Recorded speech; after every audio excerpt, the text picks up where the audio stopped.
The Obama administration is planning on announcing further sanctions toward Russia involving their alleged hacking of the DNC and of Hillary Clinton and John Podesta's emails. Now, the Obama administration is attempting to use certain executive orders that it passed last year, but there could be some issues there. So let me get into the details. Now, the sanctions could include economic sanctions and also diplomatic censure, but we don't know the details on that. Obama does plan on giving us some of those details later this week. The sanctions portion of the package culminates weeks of debate in the White House on how to revise a 2015 executive order that was meant to give the president authority to respond to cyber attacks from overseas, but did not cover efforts to influence the electoral system. Now, the executive order that was passed last year had to do specifically with China and how China was hacking into, U.S. systems in order to get some intel on businesses, and so they can get some sort of leg up when it comes to business interests. However, that executive order has certain wording that wouldn't necessarily apply to the alleged hacking done by Russia. So the order allows the government to freeze the assets in the United States of people overseas who have engaged in cyber acts that have threatened U.S. national security or financial stability. The sanctions would also block commercial transactions with the designated individuals and bar their entry into the country. Now, officials have already concluded that this fall that the order could not, as written, be used to punish the most significant cyber provocation in recent memory against the United States. And again, that's Russia's hacking of democratic organizations, targeting of state election systems, and meddling in the presidential election. And so what the Obama administration might do is try to pull through with a different executive order, or they might even try to change or amend the wording of last year's executive order. Nonetheless, they're going to try to do something to make sure that Russia pays some sort of consequence for the hacking. Okay, two things about this that I find interesting. One is, and I've got a unique opinion on where I stand with the Russia and hacking, et cetera. So they hacked into John Podesta's emails. They did not hack the election. That is a different question. Now, it turns out that that is more of a question than we thought because of what I'm going to tell you at the end here.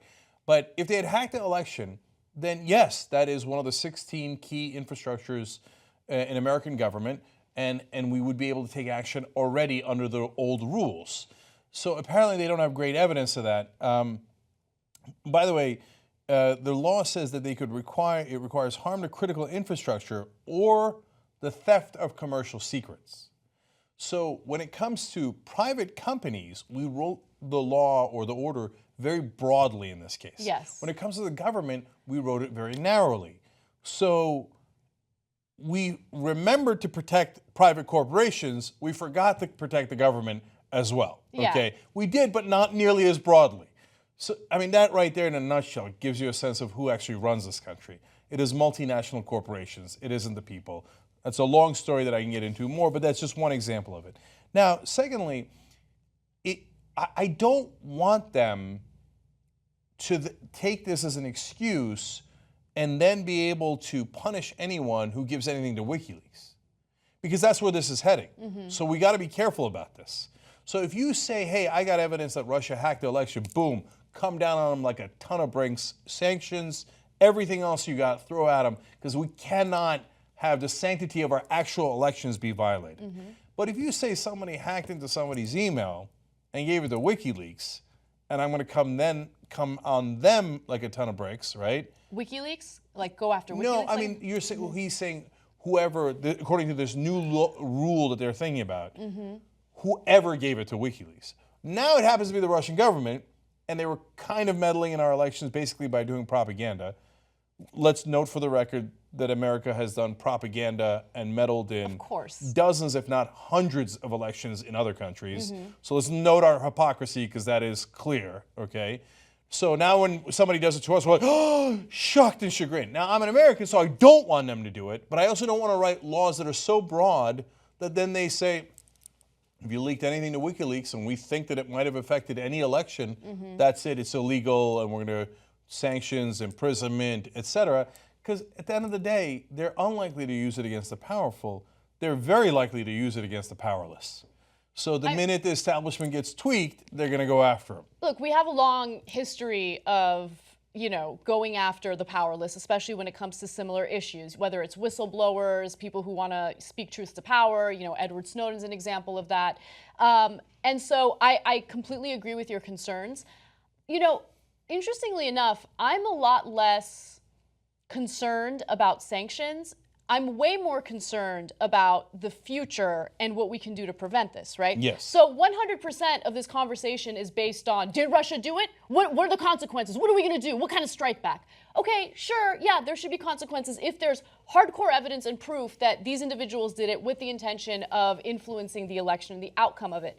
However, what are we going to do for future elections? We have elections every 2 years, right? And so if there is evidence or any indication that any country can hack into our computer systems or, the DNC, RNC, whatever, and have any type of influence, can we please strengthen our cybersecurity? Like the hack that took place, based on reports, weren't even sophisticated. It was simple phishing, right? So why can't we prevent something that unsophisticated?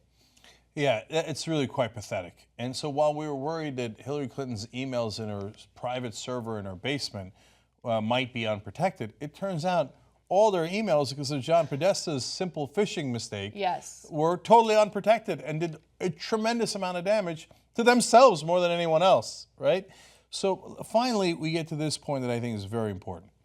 To Anna's point about making sure that our vote doesn't get messed with. He says, about a week before the election, the United States sent a hotline-style message to Moscow using a special channel for crisis communication created in 2013 as part of the State Department's Nuclear Risk Reduction Center. Now, get a load of how important that is. A week before the election, we used something called the Nuclear Risk Reduction Center to call Moscow to communicate with them. As part of that message, the officials said the administration asked Russia to stop targeting state voter registration and election systems. It was the first use of that system. They say the Russian officials appeared to comply. That the last sentence is shaky. We have no idea whether they complied or not, okay? But apparently their attempts to hack not just an email, but to hack the voter registration systems and the election systems were so significant, we used a method of communication with Russia that we have never used before, that we're used to use in case of nuclear war to say, we know you're trying to hack in to our election.